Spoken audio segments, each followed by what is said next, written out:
Bonjour et bienvenue sur l'émission du Petit Quart, l'émission qui décortique les processus créatifs.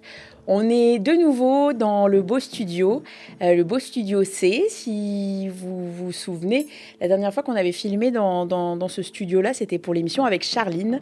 Voilà, donc on est de nouveau dans un contexte un peu différent, un peu plus podcast, un peu moins radiophonique. Et aujourd'hui, on est avec Florence Delphine Roux. Allô. Bonjour. Je vais te laisser te présenter, mais en gros, à l'instar un peu de la précédente émission, euh, on t'a découvert à l'occasion de... Enfin, on t'a découvert à l'occasion du festival Mutec auquel tu as participé.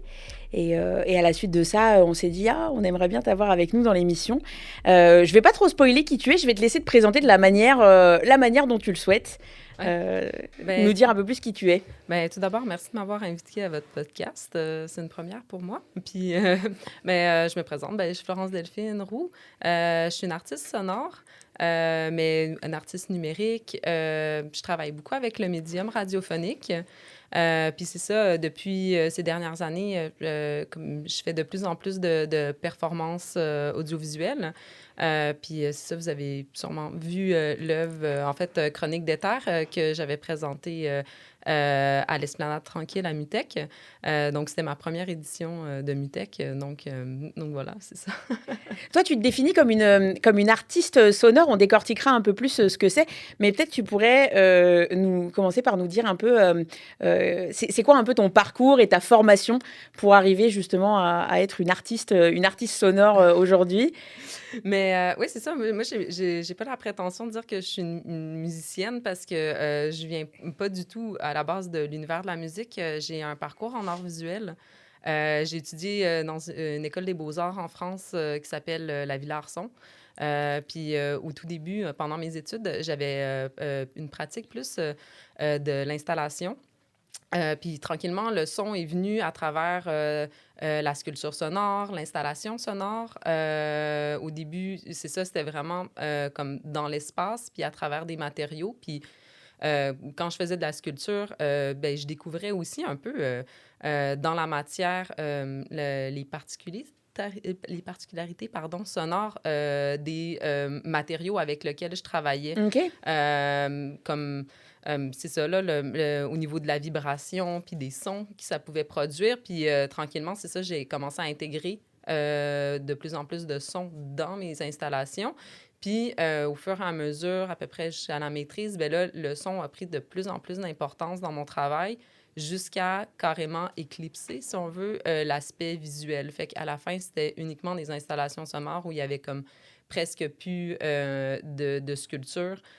Puis où l'emphase était vraiment mise sur le son comme comme une matière qui sculptait l'espace, si on veut. OK. Puis donc voilà. Puis c'est ça. Après, quand je suis revenue au Québec, j'ai commencé à travailler dans des centres d'artistes en art numérique. Un en particulier qui s'appelle Paire de Signal, où là, j'ai rencontré d'autres artistes en art numérique. Puis ça me comme... j'étais un peu bidouilleuse d'électronique à l'époque. Là, je construisais mes propres systèmes sonores. Je détournais des choses pour faire du son avec. Puis je faisais aussi beaucoup de prises de son en plein air. Mais là, j'ai découvert vraiment plein d'autres artistes qui travaillaient les arts numériques, mais aussi le son, à travers aussi la performance audiovisuelle.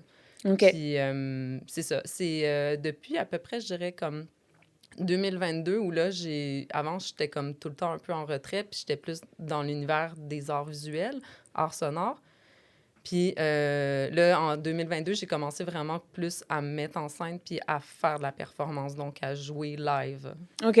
Donc Ça. c'est à partir de c'est à partir de la construction que tu as commencé à voir qu'on pouvait capter des sons à partir de là, à partir du fait d'avoir touché la matière, à partir du fait d'avoir c'est ça? Oui, c'est ça, exact. Fait que, tu sais, j'ai pas une formation de conservatoire. J'ai même pas eu de formation en musique.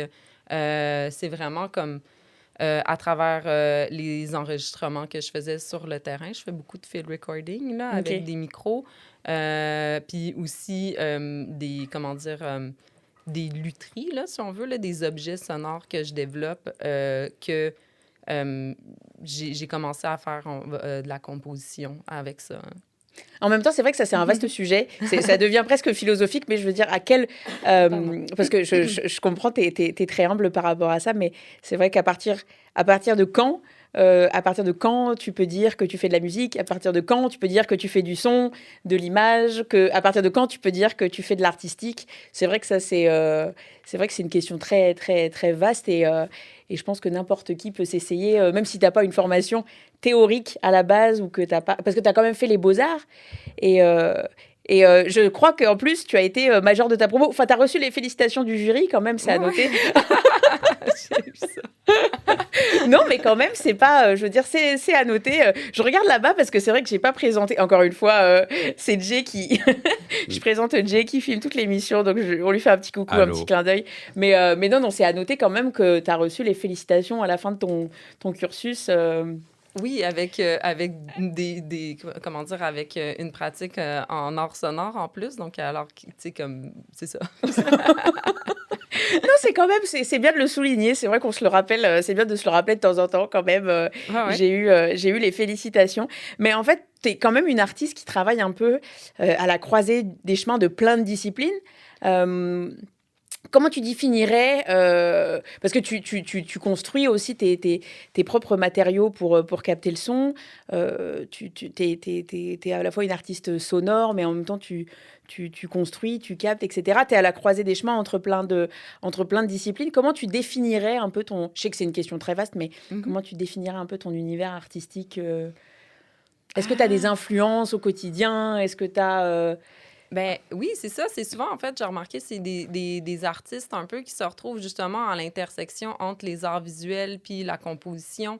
Tu sais, je vais penser comme un des premiers artistes qui m'a comme marqué quand j'étais aux études, c'est un compositeur qui s'appelle Céleste Bourgier-Mogenot, qui fait des installations. Il a présenté des œuvres installatives en art sonore à la Biennale de Venise, tu sais. Okay. Lui, c'est justement, c'est un compositeur qui a comme un peu embrassé l'art contemporain, puis qui a vraiment comme, qui pense, on va dire, à mon avis, là, je veux dire, ses compositions dans l'espace, tu sais, puis à travers des objets.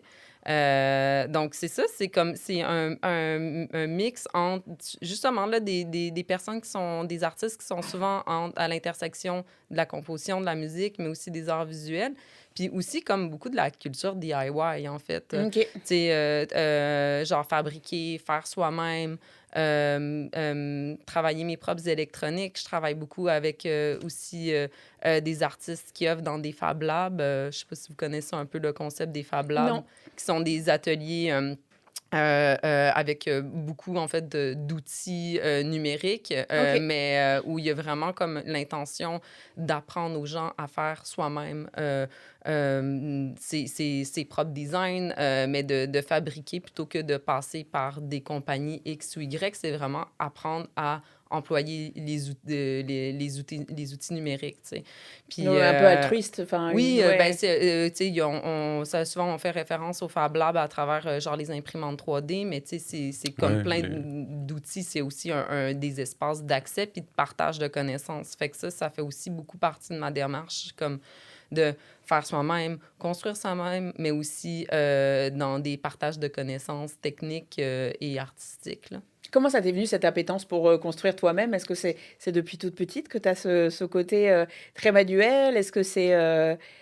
Ben moi, j'ai toujours aimé les sciences, là, aussi, là, tu sais, fait que, genre, chercher à comprendre comme les mécanismes, on va dire, physiques, ou des fois, comme comment fonctionnent les choses, là. Je pense que j'ai un petit côté un peu geek, là, là-dedans, de comme, je veux comprendre comment ça fonctionne, puis j'aimerais ça être capable de le reproduire moi-même. Mais ouais, il y a ça, mais excuse, Oui, non, je te disais, ça t'est venu, tu vois, le fait d'aimer... mais tu as bien répondu, hein, d'où ça te vient, ce côté... Parce qu'il faut aimer aller décortiquer un peu un peu les outils, et chercher Oui. à comprendre comment ça marche, etc. Donc, c'était plutôt, est-ce que c'est une passion qui te vient de plus jeune, d'enfant, tu vois? Est-ce Ben, qu'on t'a montré, par exemple? Est-ce que tu as rencontré des gens qui t'ont un peu montré? Tu vois, ça aurait pu être... ben oui, puis mais aussi, tu sais, c'est que j'ai Ou ça vient l'impression en que faisant aussi, ouais, ça peut-être? vient en faisant beaucoup, puis tu sais, des fois, c'est comme merci YouTube ou merci des blogs, merci Internet, là, tu sais. Mais aussi, merci aussi comme la culture open source, tu sais, que ce soit par rapport au logiciel, puis comme au partage, justement, que ce soit de code source, mais comme je m'éloigne un peu, mais aussi, je pense que comme les artistes, tu sais, des fois, on parle beaucoup de simplicité volontaire ou involontaire dans le cas des artistes, ou tu sais, Ouais, comme tu veux, des fois, réussir à créer des objets ou, tu sais, comme créer des choses pour ta pratique artistique, pour ta création, tu sais, qui vont pouvoir te suivre. Puis des fois, par rapport au numérique, tu sais, ne pas être constamment dépendant d'outils numériques qui vont aussi des fois forger des esthétiques, tu sais, ou je pense, admettons, à des logiciels ou des choses comme ça, tu sais, où des fois, c'est comme c'est le fun aussi de créer son propre outil pour pouvoir créer genre, que ce soit, tu sais, de créer des choses qui ont ta signature d'une certaine ouais. manière, là, je veux dire, qui ont ton Qui esthétique. Oui, sont uniques et exact. qui peuvent, ouais, ouais, Ouais, qui peuvent mais retranscrire ce que tu veux exactement. ouais. Puis des fois, avec peu de moyens, puis peu de moyens, c'est de les faire soi-même. Ouais. Et ça, ouais, bah, justement, je jump, parce que ça doit te coûter aussi peut-être un peu moins cher, parce que je jump à la prochaine question. C'était plutôt par rapport, justement, c'est justement pour que tu nous expliques un peu tes techniques et puis les outils que tu utilises, parce que tu dis que la base de ton travail, c'est beaucoup de capter les sons. Qui viennent de la nature beaucoup, enfin qui viennent d'espaces choisis. Et un peu, c'est quoi les techniques et les outils que tu utilises, un peu la technologie que tu utilises? Ben, c'est ça, en fait, ben, tu sais, moi, j'ai une pratique beaucoup de field recording, mais aussi, tu sais, je m'intéresse à l'art radiophonique. Puis l'art radiophonique, ça veut pas nécessairement juste dire le médium, en fait, comme de diffusion ou l'objet au niveau des médias, là, tu sais, mais aussi Médium de l'objet diffusion, tu peux peut-être nous expliquer ce que c'est? Parce que j'allais dire, non mais parce que, d'information, oui pardon. c'est ça, non, non, non, mais parce que j'allais dire pour les gens qui nous écoutent, pas médium, pas du tout les gens qui lisent l'avenir, Non, non, pour que tout le monde comprenne bien, oui, comme pas celle qui tire les cartes de tarot, hein. Ah, quoi que ça pourrait être intéressant. Il y a chose à faire avec ça. Ça peut donner des bons projets. Non, mais c'est ça, je m'intéresse beaucoup à l'objet de la radio. Mais comment dire, des fois, au niveau de ses propriétés techniques ou même physiques, tu sais, le fait de capter des fréquences, capter certains types de fréquences, je me suis comme beaucoup intéressée aux radios amateurs, les ham radio, qui sont souvent des personnes qui construisent eux-mêmes leurs propres antennes, leurs propres transmetteurs. Tu sais, il y a quelque chose de très de l'ordre de l'ingénierie. C'est ça, c'est du monde littéralement des anciens ingénieurs qui vont comme construire leur propre système, puis qui partagent beaucoup entre eux. C'est comme une communauté qui est comme pas super connue parce que tu sais, des fois, on peut, tu sais, Parce que ça c'est peut un peu niche paraître, aussi, je ouais, pense. c'est un peu niche ou peut-être un peu obsolète aussi, tu Ouais, sais, quand on a accès comme, oui c'est à vrai. un système de communication comme Internet, tu sais, Ah oui, ou là les médias c'est pour sociaux. émettre comme pour recevoir en fait. Ok. Exact, mais c'est comme l'objet de la fréquence, tu sais, c'est ça, je construis moi-même, j'ai commencé à construire moi-même mes propres radios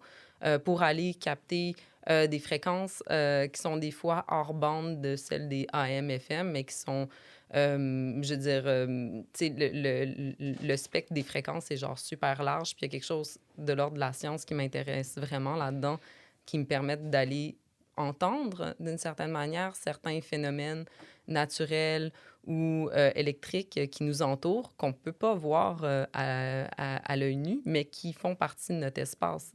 Je vais donner un exemple, les aurores boréales ou Ah oui. des fois comme des éclairs à des milliers de kilomètres, ben, tu sais, ça peut être capté avec des radios très basse fréquence. Puis ça, j'adore me dire que je peux comme construire quelque chose qui me permet d'entendre ça, en fait, de le rendre pas palpable, mais tu sais, le rendre réel, comme un peu comme une stratification d'un paysage auquel tu n'aurais pas accès, puis que là, tu le révèles, tu sais.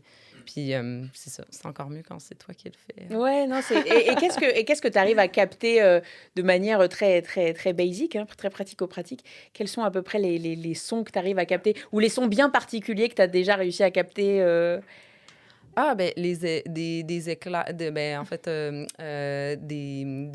l'électricité, pardon, excusez.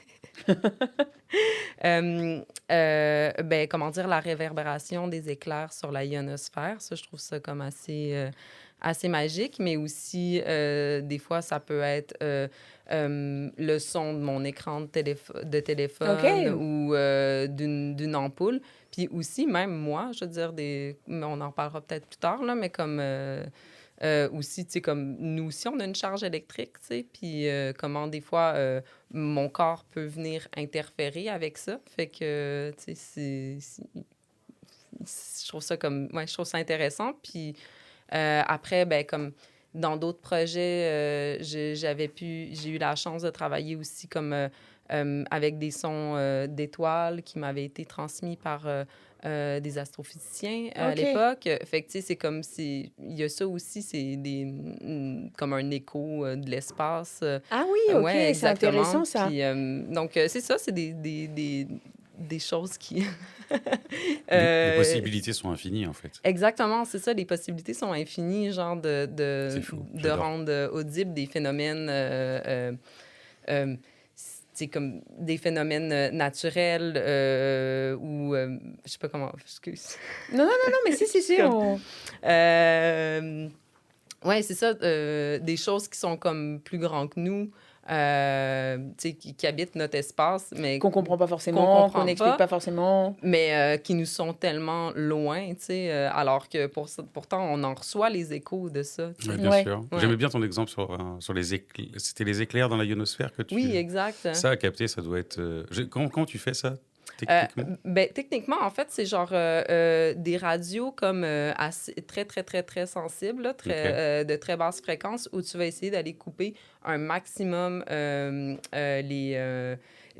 comment dire, les hautes fréquences. Ouais, le bruit, en fait, que tu vas avoir Exactement. dessus. Puis c'est assez difficile à capter parce que justement, c'est très sensible à l'électricité. Ben oui, Donc, forcément. tout ce qui est les câbles haute tension.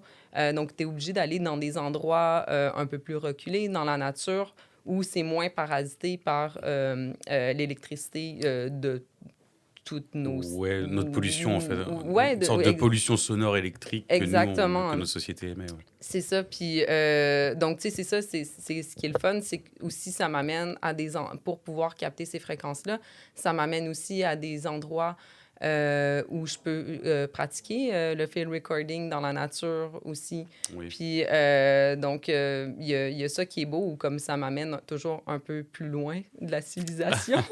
Oui, parce que tu as anticipé sur la question d'après, mais c'est vrai que j'allais te demander comment tu choisissais Ah, un peu. voilà. Non, non, mais si, c'est très intéressant. J'allais te demander comment tu choisissais justement ces lieux-là.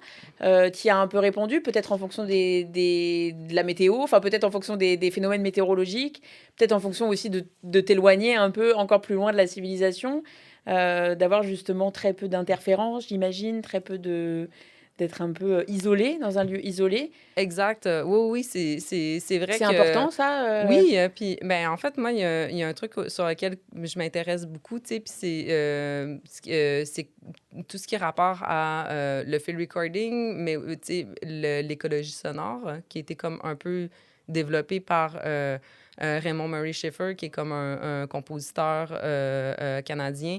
Puis Hildegarde Westerkamp, j'espère que j'ai pas massacré son nom de famille, je suis désolée, mais qui est aussi une compositrice qui développe beaucoup le deep listening, puis l'écoute du paysage sonore, puis aussi le fait que le rapport à l'écoute, c'est un peu disruptif ou genre dérangeant parce qu'il faut que tu t'ouvres, que tu te concentres, puis que tu acceptes aussi les sons de ton environnement, puis qu'il y a certains sons aussi qui peuvent être comme un peu euh, dérangeants, Un parasites, peu weird pour comme ton exemple, oreille, un peu, ouais. ouais, ou que quand tu te mets à vraiment te concentrer là-dessus, viennent te gêner, genre même sur le plan sensoriel, exemple, tu essaies de te concentrer sur le bruit des oiseaux, puis là, il y a comme un avion qui passe, tu sais, Ouais. ou tout.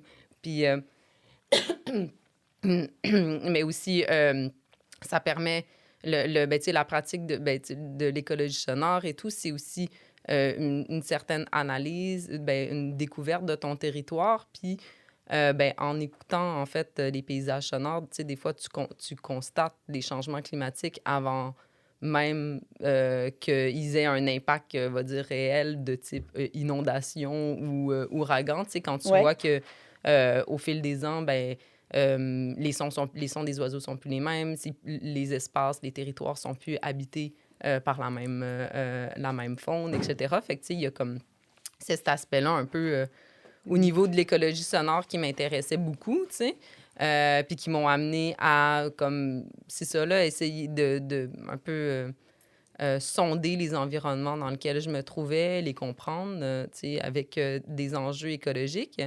Mais après, aussi, il y a comme un truc que j'aime bien aussi, ici, plus dans le cadre de mes performances, c'est pas juste que ce soit dans la nature, mais que ce soit des lieux qui sont un peu... qui ont une histoire, en fait. Puis, ben, il y a un de mes des projets qui a comme un peu comme ouvert ça, là, le rapport entre... qui m'a fait plus tourner vers la performance, mais des performances qui étaient comme in situ. Donc, dans l'espace où j'allais capter les sons. Ouais. Puis puis là, je me suis retrouvée comme au Mont-Saint-Hilaire, qui est un drôle d'endroit parce que à la fois, c'est une réserve naturelle Ouais. avec des chercheurs de l'Université McGill qui font de la recherche sur les changements climatiques. Puis en même temps, c'est un lieu très mystérieux qui abrite un paquet de légendes, Ah ouais, je un savais pas du tout. folklorique. D'accord. Puis aussi qui est comme un hotspot pour les apparitions de UFO. OK. Ah, je savais pas du tout que le Mont-Saint-Hilaire, c'était... OK. Oui. Puis donc, C'est la zone 51 du Québec. Let's C'est go. drôle. Let's go, on y va. Puis c'est ça. Puis, tu sais, c'est comme un lieu qui rejoignait. Donc, il y avait comme une histoire. Un peu genre... mystique et en même temps ouais, intéressante sur le plan scientifique. Exact. Ouais. Puis qui font cohabiter ben, tu sais, des personnes qui sont là pour des raisons comme très différentes, tu sais, Ouais. mais qui attirent autant pour la recherche scientifique que des fois pour quelque chose un contact, on va dire, avec la nature qui est vraiment comme plus... j'ai pas envie de dire ésotérique, c'est pas, tu sais, mais comme plus de l'ordre des énergies, tu Oui. sais. Fait que, puis du coup, c'est comme un peu c'était le paysage parfait pour comme développer un travail de recherche sur les sons, mais aussi qui était comme un peu empreint de récit. Puis c'est ça que il y avait tellement de matière à genre créer un paysage, mais aussi qui pouvait renvoyer à, c'est ça, quelque chose, ouais, du récit, un peu mystérieux, de Ouais. l'impalpable, la capacité aussi, en fait, je pense aux personnes qui connaissent cet espace-là, de se projeter des images mentales en étant aussi dans le paysage, tisser ouais, tisser un voyage entre le paysage sonore puis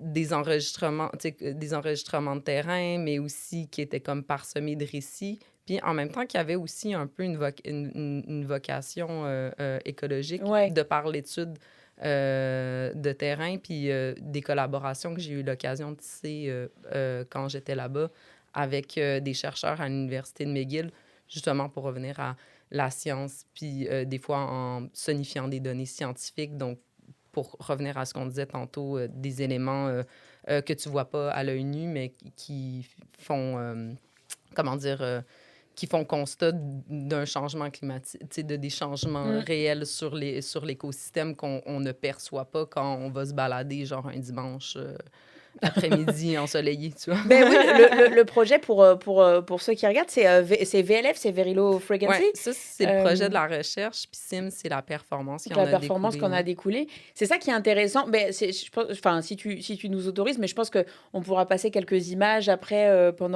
on pourra passer quelques images là, juste après pour se représenter un peu ce dont on parle. Mais c'est vrai que c'est un projet, comme tu dis, c'est un projet où ça t'a permis de step up un peu, mais c'est un projet intéressant parce que c'est à la croisée des chemins, Oui. encore une fois, entre recherche scientifique, écologie, performance sonore, performance artistique.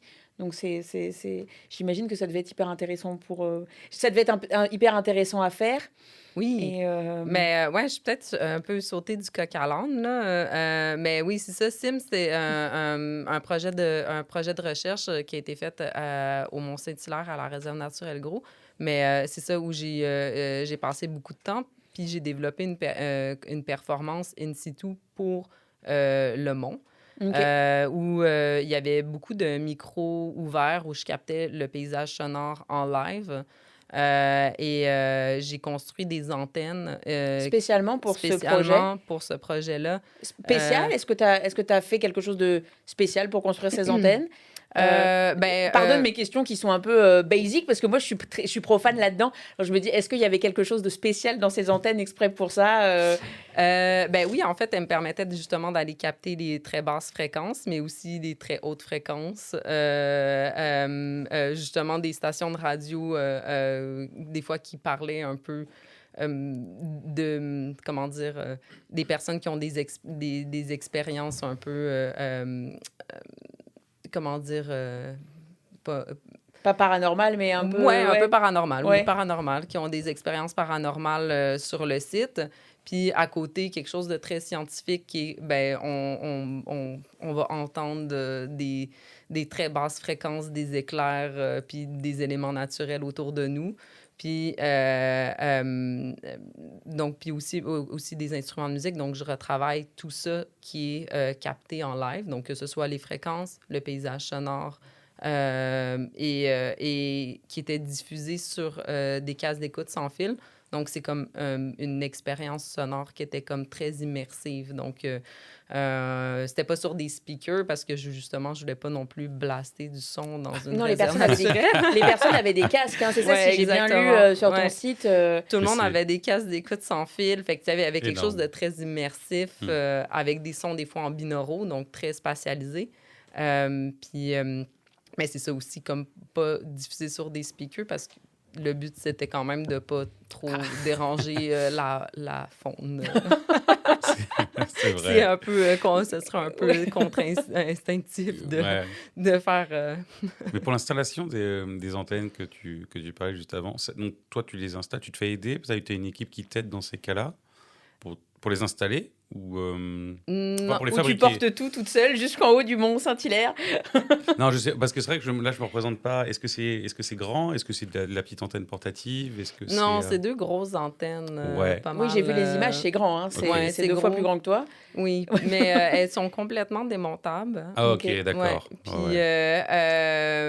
c'est relativement léger. Puis non, je l'ai fait... Je l'ai fait habituellement seul. Il y en a une sur laquelle un artiste, Georges Audet, m'a aidé pour le design. Ben, pas le design, en fait, le recouvrement. En fait, je travaillais avec lui. Il y en a une qui est un peu décorée, non? Exact. C'est c'est un architecte de formation qui est un artiste en art visuel très talentueux. Puis justement, qui travaille beaucoup le recouvrement d'objets usuels. Puis avec lui, on a travaillé ensemble pour recouvrir cette surface-là pour un peu... Je sais pas, tu sais, il y a quelque chose dans l'objet de l'antenne qui est comme un peu, des fois, pas brutaliste, mais tu sais, c'est quelque chose qui est comme qui habite notre paysage sur le plan architectural. Puis là, je voulais lui donner comme quelque chose... on voulait lui donner quelque chose de plus organique. Plus doux. Plus doux. Un peu peut-être rétro-futuriste, quelque chose qui vraiment...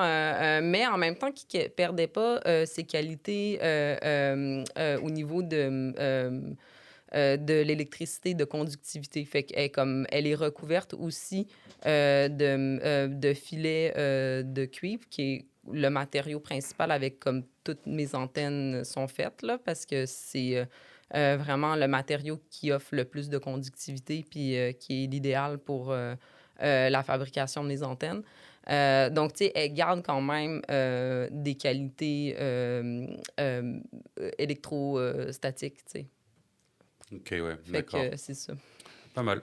Et comment Pas mal, c'était pas de mal. travailler avec toute une équipe de scientifiques, ce que tu l'as dit, avec les chercheurs de McGill, mais parce que toi, tu l'as dit, toi, tu aimais les sciences à la base, donc Oui. est-ce que c'est facile de... Enfin, comment tu t'es senti à faire cohabiter un peu les sciences et l'artistique à ce moment-là, les sciences et l'art, la performance, comment tu te plaçais un peu au milieu de tout ça Comment je me plaçais? Ben, Ça se trouve, tu t'es senti à l'aise, hein, tu me diras. mais je sais pas, c'est comme, je pense, des rapports de curiosité mutuelle, là. Je veux Ok, dire, c'est intéressant. tu sais, c'est vraiment, comme pas tous, tu sais, mais souvent, il y a une curiosité mutuelle de, comment dire, tu sais, ces recherches-là, comment on peut les amener ailleurs?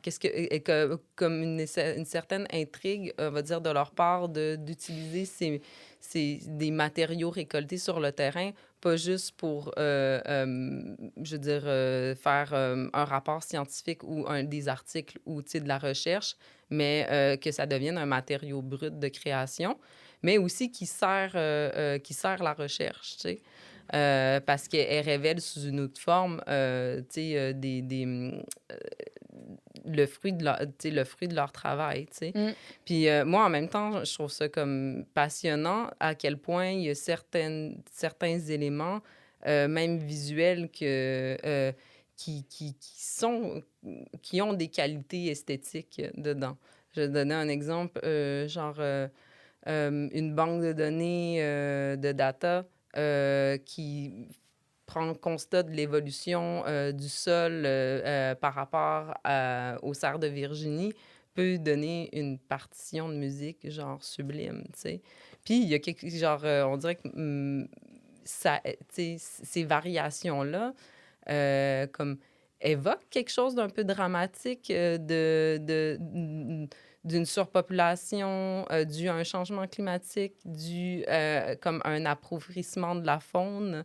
Puis même sur le plan sonore, on le constate un peu, Ah ce ouais, ok. truc, ces variations-là un peu dramatiques d'une année à l'autre, tu sais.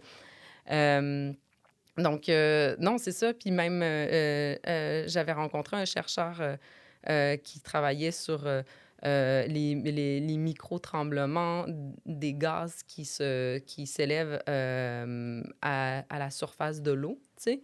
Puis c'est vraiment comme des fréquences sonores, Ok. tu sais.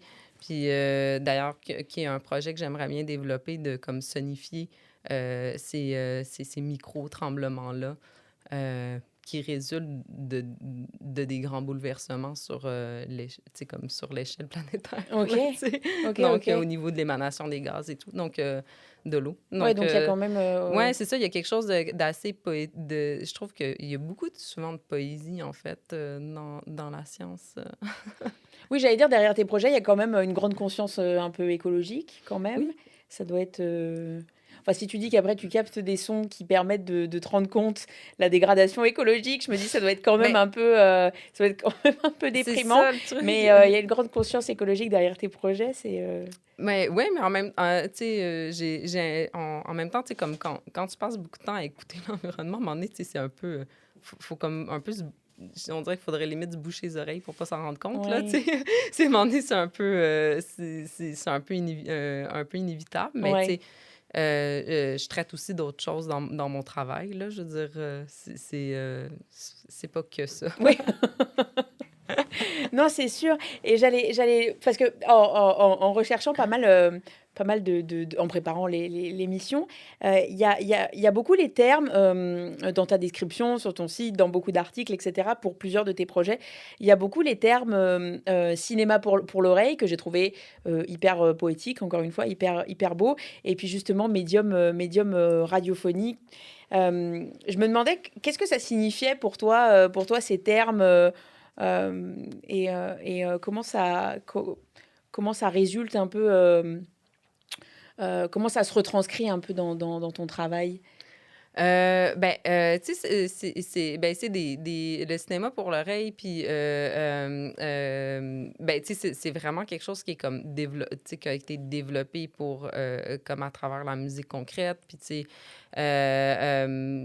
mais comme moi, la manière dont tu sais, comme je me l'approprie, tu sais, je veux dire, c'est drôle, mais comme non, en fait, c'est vraiment ce rapport, des fois, comme vraiment très comme acousmatique, là, tu sais, le fait justement, là, tu sais, j'étais partie des arts visuels, j'ai comme commencé à éliminer de plus en plus les objets comme sculpturaux. Bon, là, tranquillement, ils reviennent, là, mais il y a comme un moment dans ma pratique où je voulais vraiment, je sais pas, euh, c'est c'est un peu bizarre la manière de je le dire, mais comme devenir comme la soundtrack d'un voyage mental. Tu sais, ce serait comme la manière la plus simple de le dire, là. Tu sais, c'est comme de créer de créer avec les sons un voyage, puis que les auditeurs, ils puissent vraiment s'immerger dedans, puis aussi s'approprier les images que ça évoque. Ouais. Tu sais, dans le sens où il y a quelque chose de très personnel, genre à chacun, d'imaginer des images que va leur évoquer ces sons-là, tu sais. Ouais. Puis, tu sais, ça passe aussi beaucoup par, des fois, c'est sûr, des paysages sonores que j'enregistre, qui soient réels ou des fois synthétiques à travers des bruits, comment dire, de mes synthés et tout.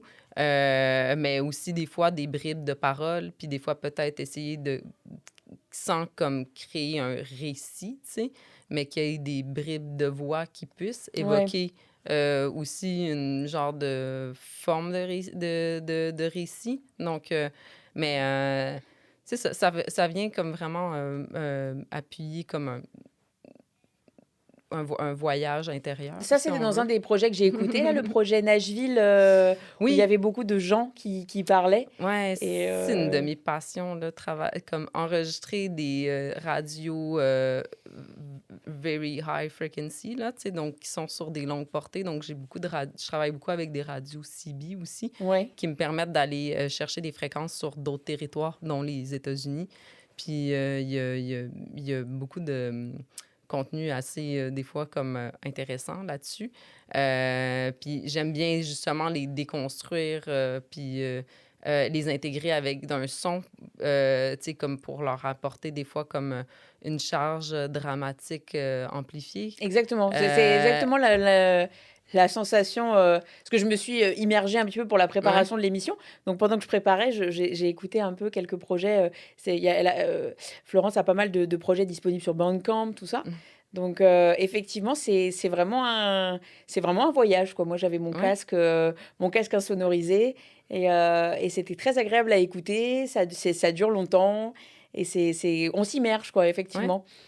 Puis il y a une œuvre aussi que j'aime beaucoup, là, des fois, qui m'inspire, là, c'est Orson Welles. Il a fait La guerre des mondes, qui était comme une émission de radio, justement, qui racontait l'invasion de la Terre par des extraterrestres. Puis la légende veut qu'il y a eu un vent de panique dans la ville à l'époque quand les personnes ont entendu l'émission de radio.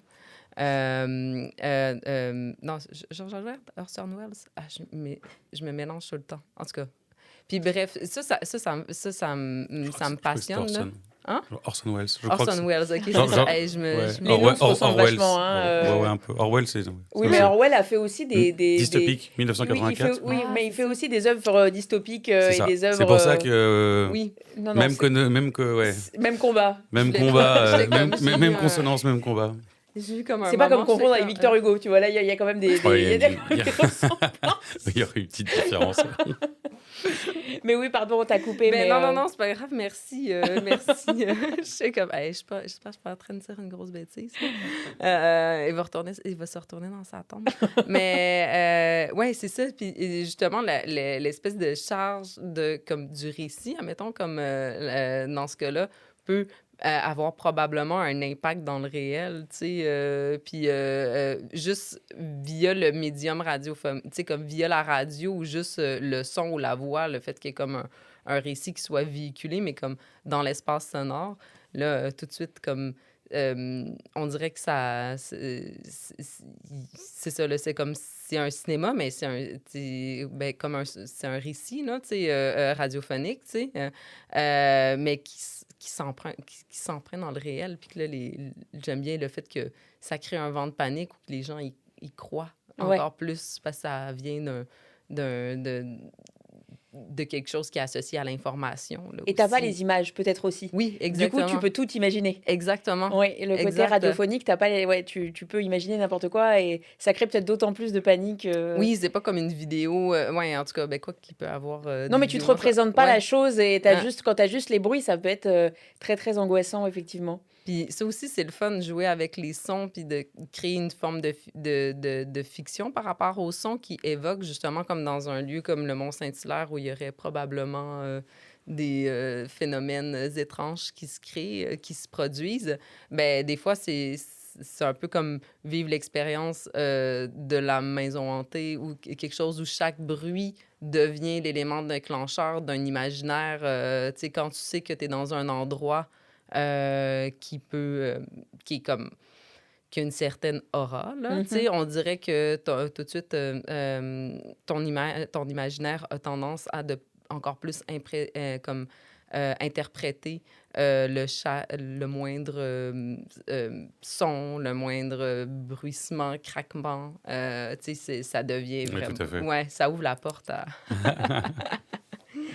Ben, je propose qu'on passe un peu des extraits de tes œuvres. Pour ceux qui regarderont pas la vidéo, qui seront sur Spotify ou quoi, au moins vous aurez l'immersion un peu sonore. Donc vous aurez en direct tout ce que vient de raconter Florence sur les sensations, etc. Et puis pour ceux qui auront les images, voilà, enjoy. Et puis on se retrouve juste après.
Je crois dans les témoignages qui étaient donnés par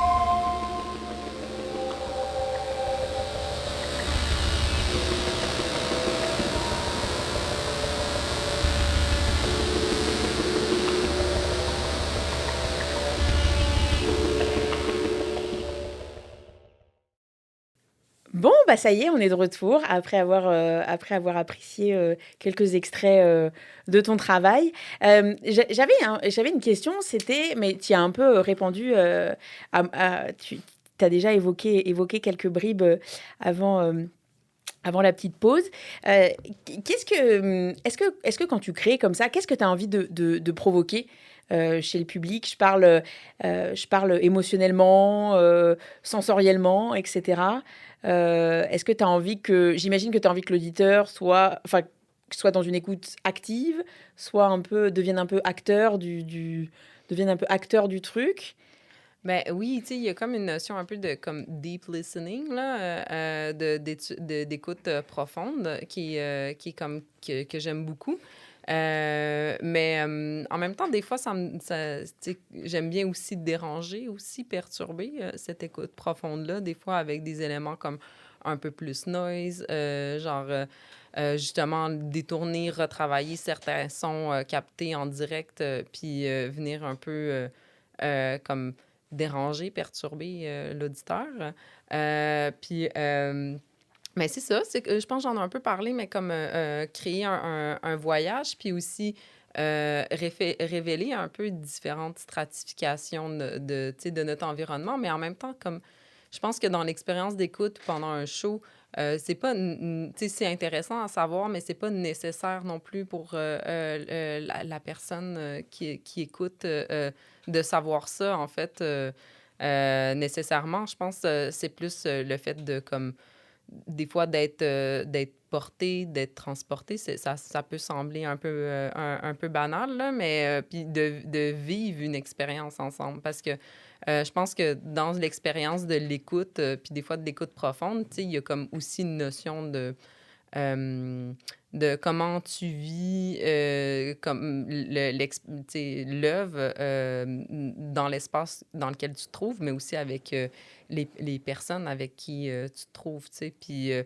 euh, c'est ça, ben, tu sais, des fois, comme, admettons, des performances où il y a le micro ouvert, ben, tu sais, il va aussi des fois y avoir des sons de ton des autres spectateurs qui vont être amplifiés, tu sais, ça fait aussi partie de l'expérience, tu sais, si Ah on oui, est... finalement, leur fréquence à eux deviennent... Enfin, tu t'arrives à capter un peu leur fréquence à Ben eux et leurs aussi, mouvements. exact. Ou, tu sais, comme des fois, quand c'est un micro ouvert, des cris d'enfants ou autre chose. Puis aussi, ben, je pense que par rapport au corps, mettons, avec Chronique d'Éther, qui a été présentée à MUTEC, ben, il y a aussi, un moment donné, je suis comme, vu que c'est une expérience on stage, ben là, j'essaie moi, de me mettre un peu plus en scène. Tu sais, comme, avant, c'était beaucoup in situ, dans des paysages comme tu sais, dans des endroits en nature, où c'était un peu le lieu, là, l'espace qui était comme l'acteur principal de la performance. Là, c'est un peu plus moi. Puis, ben, en fait, de révéler que ben, nous aussi, on a une charge électrique, tu sais, que mon corps un peu devient aussi une antenne, puis vient créer, faire des ponts entre mes différentes antennes en les interférant, parce que j'ai aussi une charge électrique, un peu comme quand on passe devant un poste radio, puis on vient comme interférer, ben, c'est comme amplifier ça, là, cette expérience un peu physique, électrique que mon corps a. OK. Puis de devenir aussi comme un instrument, tu sais, qui participe à la performance, tu sais. Oui, parce que tu étais sur la scène Oui. et effectivement, c'était pas capter des bruits de la nature, c'était capter, au contraire, des fréquences qui venaient de toi, c'est Oui, ça? ben c'est ça. Chaque antenne avait, genre, comment dire, sa bande de fréquence propre. Puis moi, en fait, ensuite, je n'ai interféré soit avec mon corps, soit avec des transmetteurs pour, c'est ça, venir un peu parasiter les fréquences qui étaient déjà captées. Puis c'est ça, comme essayer de... Je sais pas si le terme, c'est une dramaturgie, là. C'est comme un peu, peut-être un peu trop théâtral. Ben, tu sais, comme terme, là, c'est un terme que je maîtrise peut-être moins, là, mais comme... c'est ça, faire plus participer Mmh. comme mon corps, tu sais. Ouais, Puis, te mettre plus en scène toi. exact, c'est ça. Fait que là, il y a comme il y a un retour du visuel, tu sais, qui revient plus, là, tu sais. Mais Bah, c'est parce ça. qu'aussi tu étais sur une scène et Oui, donc il aussi. fallait aussi avoir, ce côté peut-être, parce que tu avais le public devant toi, donc fallait aussi, ce côté un peu plus visuel cette fois peut-être? Non, Ouais, exact. j'imagine? Ben, ouais, un peu plus scénique. En fait, c'est ça, c'est Ouais. peut-être ça, là. C'est comme, là, c'est plus une expérience scénique. Donc c'est ça aussi. Mais il y a toujours cette idée-là de, comme, d'une certaine manière, faire prendre conscience aux spectateurs des fréquences comme invisibles qui nous habitent, là. Puis les faire voyager à travers ça, là. Ouais. Ok. Et ben, j'imagine, enfin, ce qui est intéressant dans tous les projets depuis le début, enfin, de tout ce que tu nous racontes, c'est aussi un peu le fait que le projet est unique, parce que j'imagine qu'il n'y a aucune de tes performances qui va être ressemblante, à part si tu le recordes, mais en chronique des terres, à chaque fois que tu vas le refaire, ça va être à chaque fois différent. Ouais, Et c'est donc, jamais et pareil, donc hein. il y a ce côté performance unique. Et Oui, oui, exact. Puis moi, c'est ce que j'aime, là. Je veux ouais, dire, c'est comme rebondir avec l'imprévisible. Je sais jamais vraiment exactement quelle fréquence je vais avoir accès sur place. Tu sais, c'est sûr qu'il y a comme... il y a des moments où j'ai comme une structure, là, je veux dire, tu sais, au niveau tu sais, du show, tu sais, je sais à peu près comme quand est-ce que je vais faire intervenir telle antenne, etc. Mais tu sais, j'adore ça, le fait de comme mm, créer avec c'est comme c'est-à-dire c'est une performance, c'est une composition qui se fait genre en temps réel là. C'est vraiment comme il y a beaucoup d'improvisation, genre je jamme littéralement avec les fréquences que je capte en direct. Puis c'est ça, à chaque fois, il y a comme des petites pépites qui se créent, tu sais. Tu sais, des fois, ben, c'est vrai que des fois, je m'aide aussi. J'ai comme, quand mes transmetteurs que j'ai, ben, c'est des samples que je ouais. transmets. Fait que, tu sais, je joue aussi un peu là-dedans, là, tu sais. Mais la majeure partie des sons qui sont créés sont tricotés live à partir de ce que je capte à l'endroit où je suis. Fait que si je joue ma performance à Montréal ou genre en Allemagne ou n'importe où, là, ça va donner des résultats différents. C'est ce que j'allais te demander. Est-ce que tu as déjà vu des différences, par exemple, encore une fois, sans partir dans quelque chose d'ésotérique, parce qu'effectivement, comme tu as dit, chaque individu peut avoir des fréquences différentes, etc. Est-ce que tu as déjà vu des différences en fonction et que tu as pu faire des liens entre des différents environnements, des différences aussi peut-être toi au niveau de ton humeur ou en fonction du lieu ou en fonction... Mais je pense pas que je capte vraiment les fréquences du public, là, parce qu'on n'a pas tu sais, faut vraiment que je touche les antennes. Faudrait vraiment que le public passe devant mes antennes ou soit genre à proximité immédiate de mon antenne pour comme interférer, là. Mais non, mais par rapport à, exemple, sur un stage, oui, tu sais, parce que les spotlights vont pas être pareils. Je veux dire, il y a Ok, quelque ouais. chose de comme de l'environnement électrique de chaque scène va être différente, mais aussi surtout comme des endroits sur lesquels je me trouve. Tu sais, il y a certaines bandes de fréquences que je n'ai pas sur le plan de la radio, surtout des hautes fréquences, que je ne vais pas arriver à capter à tel ou tel endroit. Tu sais, donc, c'est ça aussi. Il y a toujours un petit travail un peu de repérage avant un show où je vais aller tester les fréquences ou des fois aussi un choix. Là, genre, je peux décider de comme aller capter les fréquences des communications, des avions parce que ça donne qu'il y a un passage aérien qui est là puis que ça serait le fun qu'on entende la Central Tower de Dorval, tu sais. Mais des fois, ça peut être autre chose. Des fois, les CB, des techs dans un festival, tu sais. Ouais. Pour moi, il y a comme le terrain de ce que je peux feeder, là, que je peux transmettre est comme un peu infini, là, tu sais, ou décider de me syntoniser sur une station de radio où il y a des prêtres états-uniens très... Oui, j'imagine que le champ des possibles est ouvert à Ouais, partir c'est de ça, là. oui, oui, oui, exact, hein. Oui, Fait oui, oui, que, c'est sûr. Et alors, pourquoi le titre, enfin le nom Chronique des terres? ben, en fait, éther, ben, je me suis inspirée un peu de ce terme-là qui était autrefois utilisé en physique pour expliquer comme une espèce de matière qui permettait la transmission entre les éléments physiques, comme s'il y avait comme pas vraiment de vide. Puis justement, ça rappelle un peu justement ça, le fait de capter des choses insaisissables qui habitent l'espace, mais aussi l'intervention de moi, en fait, avec les antennes, des fois même pas en les touchant, mais juste en m'en approchant.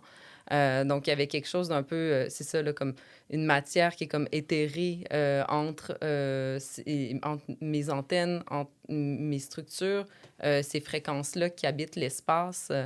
Donc, c'est ça, c'était un peu inspiré de ça. Puis, Chronique, il y a aussi l'aspect, je viens souvent comme sampler des récits radiophoniques ou un peu des récits folkloriques qui racontent des histoires, des fois, ou des bribes d'histoires un peu étranges, un peu mystérieuses. Donc, il y a ça qui se tisse ensemble entre une espèce d'espace physique de transmission de la parole, de transmission du folklore, mais aussi des énergies, si on peut, Ouais. de l'électricité, des fréquences qui habitent cet espace-là. Donc, voilà. Oui, j'apprends un truc là, parce que je savais pas du tout que, enfin, pour moi, l'éther, c'était vraiment ce qui servait à la base à endormir les gens avant une opération. Quand à la base, on opérait les gens comme des bouchers, Ou un kidnapping. ou pour un Ou un kidnapping, kidnapping. j'avais dit tantôt, avec le mouchoir et puis l'éther. Hop. Non, tu m'apprends quelque chose. Je savais pas du tout que c'était effectivement une notion, Mais une après, je notion veux dire, de la Grèce antique à l'époque. mais je pense que c'est pas nécessairement. Grèce antique, je pense que c'était comme probablement un dieu, si je me trompe pas, là, mais c'était plus dans les années 1900, début. Mais je veux dire, là, Oui, je non, pourrais pas. je pense que c'est ça. Ouais, en tout cas, on a eu cette idée de principe de l'éther en tant que matière nous entourant tous jusqu'à assez tard Mm. dans l'histoire. Ouais, je pense que on vérifiera. Vérifiez-vous qui nous écoutez si on ne dit pas vraiment de bêtises, mais il me Mais semble en qu'en tout, effet, ouais. ça a poussé assez longtemps avant de se rendre compte qu'on faisait. En tout cas, c'est encore une notion très poétique. Je trouve ça je trouve ça très très poétique. Et est-ce que moi, je voulais te demander un peu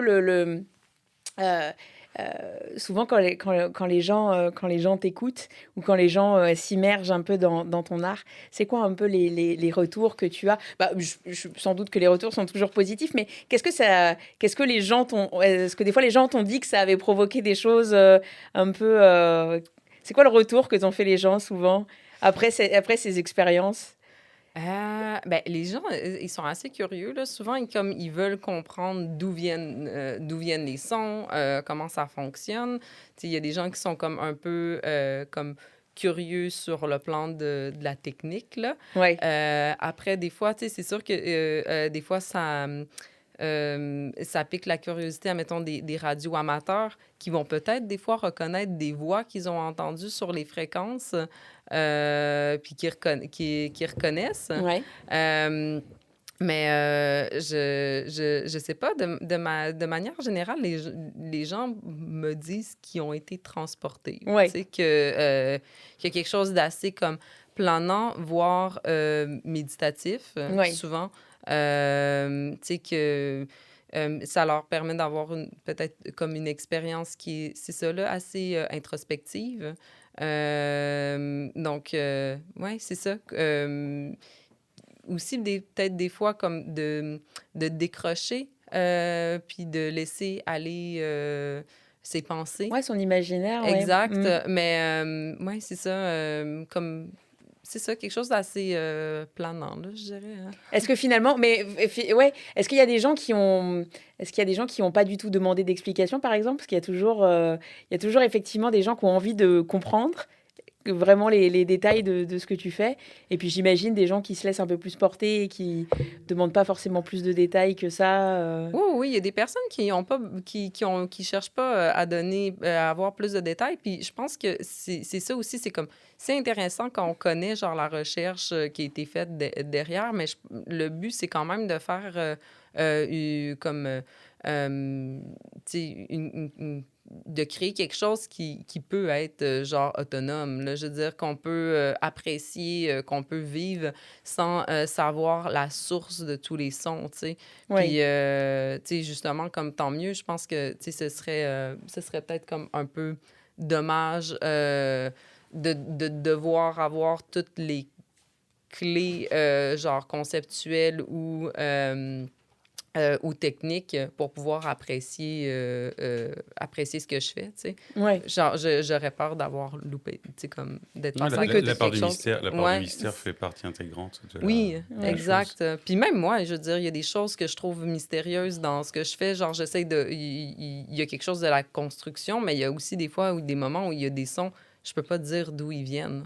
Oui.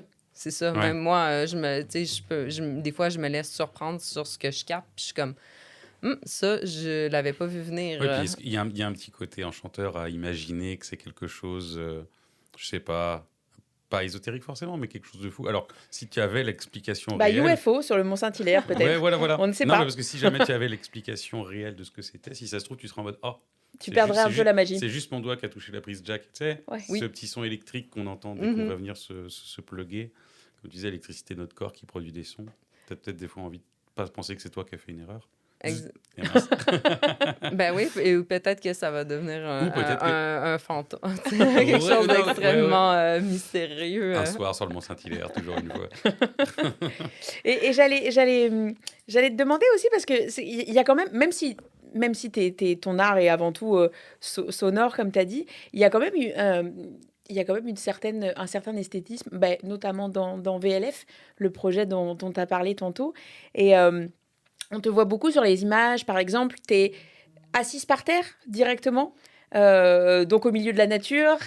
Et il y a un côté, moi je trouvais les images très belles, il y a un côté très beau sur les vidéos, ça fait presque un peu fée, ça fait presque un peu au milieu de la forêt, etc.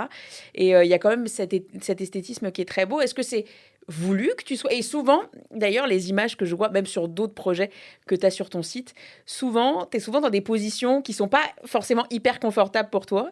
Tu es souvent le dos un peu plié ou directement assise par terre. Ou... Est-ce que c'est voulu? Parce que finalement, tu n'es jamais dans une position très confortable sur les photos où je t'ai c'est vu. vrai. Est-ce que c'est un côté être plus proche de la nature? Je m'étais dit... Non, je suis assez confortable. Non. Mais tu sais, je pense qu'il y a quelque chose, surtout à l'extérieur, là, d'être comme un peu peut-être groundé dans le paysage. En fait, c'est ça, laisser la place, comme je disais tantôt, tu sais, c'est comme l'acteur principal de mes performances quand ils sont in situ, c'est le paysage. Fait que, tu sais, c'est comme des fois... j'essaie juste, admettons, des fois, peut-être de délimiter un espace de performance, tu sais, comme à travers, comme, soit un dôme géodésique pour pouvoir clipser mes micros, qui deviennent comme un support, ou, tu sais, comme que ce soit des formes assez simples pour, comme, délimiter un espace, mais comme, je veux pas... quand ça se passe en extérieur, justement, en in situ, je ne veux pas me mettre on stage. Comme je ne veux pas me surélever. Je veux que d'abord,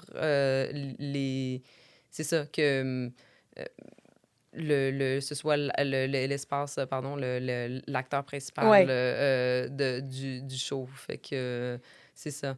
Okay. Après, je m'étais dit peut-être que c'était une explication scientifique parce que souvent la console, je l'ai vue, elle était par terre. Ouais. Et toi, tu étais directement par terre. Et donc, je me suis dit, ça se trouve, c'est une manière... C'est une manière de se connecter un peu mieux, ou alors c'était une manière de mieux capter les sons plutôt que de poser la console sur une table avec une chaise. Mais aussi, tu sais, souvent, je suis dans des endroits où il faut comme que j'économise un maximum d'espace et d'objets à transporter, là, chose qui est comme pas évidente. Et que tu sois peut-être dans une forme d'austérité aussi, dans une forme de discrétion, je sais pas. Hein, c'est drôle, de connexion avec la nature. Ouais, peut-être. Ouais, j'avoue que j'y avais comme pas réfléchi, mais oui. Puis aussi peut-être comme, je sais pas, comme on dirait que j'observe bien. Je sais pas, de ce point de vue-là, on dirait que je suis moi aussi spectateur de ce qui se passe autour de moi, peut-être. Ouais. Puis, c'est ça. Non, mais en tout cas, ça donne un esthétisme, pardon, bien particulier, qui est très beau. Ça fait très sensible, ça fait connexion à la nature et ça rajoute d'autant plus de poésie, je trouve, je trouve, là-dedans, en tout cas pour le projet dont on a beaucoup parlé là, précédemment. Et Mais ouais, je pense que ça m'aide à me grounder. ouais, enfin, en tout cas, c'est l'intérêt que ça donne. Après, moi, je sais parce que je fais toujours attention à ton dos, à la Oui. manutention. Mais peut-être que oui, peut-être que c'était un élément voulu. Et, euh, et j'allais poser aussi la question de est-ce que c'est quelque chose d'important pour toi? On a parlé un petit peu, tu en as parlé un petit peu, la dimension écologique. J'imagine, enfin, en tout cas, ça transparaît un petit peu dans ton art. Le côté low-tech, le côté... je pense, enfin, je suppose que tu utilises des matériaux recyclables. Enfin, en tout cas, on a l'impression qu'il y a une forme de... qu'il y a une forme, qu'il y a une forme d'utilisation très low-tech et un rapport à l'écologie assez puissant. Ben, j'ai pas l'audace de dire que c'est parfait, là. Je veux dire, j'achète encore des matériaux, mais c'est vrai que j'essaie au maximum de réutiliser des composantes électroniques dans mes constructions. Je veux dire, tu sais, je travaille beaucoup avec des objets analogiques. Tu sais, puis souvent, en fait, ben, des fois, dans la conception de mes radios, souvent, comme j'essaie d'aller réutiliser des anciennes composantes, puis souvent des composantes qui n'existent plus sur le marché pour, comme justement, fabriquer des radios. Donc, des fois, je vais comme démonter souvent d'anciennes radios pour aller chercher des transmetteurs qui sont comme vraiment spécifiques. Tu sais, c'est des choses qui existent déjà dans nos poubelles. Tu sais, j'aime bien glaner aussi, admettons, à Rossiborg, qui est une coopérative dans l'ouest de la ville de Montréal, qui récupère plein d'objets électroniques. Fait que, tu sais, je suis comme, pourquoi aller comme acheter alors qu'il il y a tellement déjà d'électronique qui sont comme jetés aux poubelles, qui peuvent être réemployés, détournés, récupérer certains éléments, tu sais. Donc oui, je pense qu'il y a cette conscience-là. C'est pas parfait, là, des fois, tu sais, comme De faut toute façon, personne n'est parfait, mais oui, oui. mais oui, tu sais, comme j'essaye au maximum, c'est ça, là, d'utiliser des choses, tu sais, de recycler, tu sais, ou même Ouais. des fois dans mes propres projets, tu sais, de récupérer certains éléments plutôt que de racheter, tu sais, puis de les réactiver d'une certaine manière, tu sais. Ben, même tu disais ton rapport à l'analogique, parce que j'imagine qu'il y a une certaine esthétisme dans le son, mais il y a aussi peut-être cette volonté de pas vouloir être trop dans les nouvelles technologies, peut-être d'avoir quelque chose de plus old school, je sais pas. Ben Ou une, oui, ou une recherche d'esthétisme sonore, j'imagine aussi. ben oui, tu sais, c'est ça. Il y a comme des fois, comme on se rend compte qu'avec des fois, en tout cas pour ma part, là, tu sais, certains software, des fois, il y a comme une genre d'obsolescence programmée, de mise à jour. Puis c'est ça, le fait de pouvoir comme construire comme ses propres instruments, tu sais, il y a cette espèce d'aspect de comme pas être dépendant d'une mise à jour X ou Y, tu sais. J'utilise quand même des softwares, mais je veux dire, c'est ça, là, de dépendre d'une compagnie, puis, tu sais, que si tu rachètes, tu sais, comme Ouais. comment dire, devoir suivre les mises à jour Ouais. pour continuer à faire Ou de devoir vivre ton t'abonner, projet. ou de devoir... ouais, là, Oui, au moins, t'es exact. indépendant et... Exact, c'est ça. Puis du coup, ben, ça offre aussi la possibilité de développer sa propre esthétique. Puis je pense qu'il y a quelque chose d'assez gratifiant tu sais, c'est ça, là, du fait soi-même, là, tu sais, du DIY. Ouais, ce que tu disais au début, Puis ouais. de dire comme, ben, finalement, ce que j'ai trouvé dans une poubelle, ben, je l'ai comme réactivé. Puis là, maintenant, il chante. Je sais Ça... pas. Oui, oui, non, non, c'est clair, ça, c'est d'avoir plusieurs vies. Je me dis, et tout ça, tu le gardes chez toi? Tous tes matériaux, tout... Ben oui. Ça doit faire du stock. Ouais. Ça doit prendre de la... C'est des passions envahissantes un peu. Ouais, un peu, là. Ben, des fois, je fais comme... je fais le tri, là. Tu travailles de chez toi beaucoup?